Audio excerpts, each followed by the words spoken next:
Hello everyone! Napadaan po ako dito sa lower ground ng SM North main building at nakita ko po itong mga iba't ibang klaseng air cooler, so naisipan ko na i-video at i-share sa inyo dahil naging interested po kayo doon sa aking mga previous video about air cooler. At ayan, pasensya natin hindi kalinawan yung aking pag-video, kaya nilagyan ko na lang din po ng prices. Ayan, ito po ay mga tower fan, yung matataas na yan.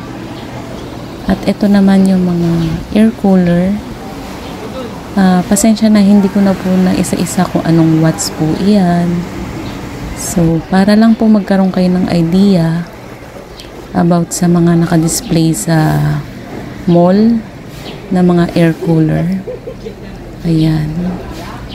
So, kung gusto nyo ng ibang brand, kasi yung aking previous video ay puro Iwata, Tornado.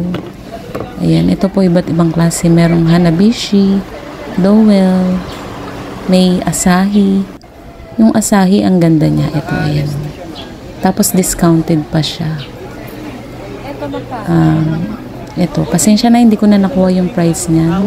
Ito rin, ang ganda rin ito. Yung Firefly. Ang aesthetic nito mga nandito sa side na to. Ayan, ang ganda niya. Oh. Dalawa, medyo mataas na rin siya. At yung iba ay may mga discount po talaga. Naka-sale siya. Ito, ang ganda rin po nito. Ang slim niya, tapos maliit, pero ang lakas ng buga niya.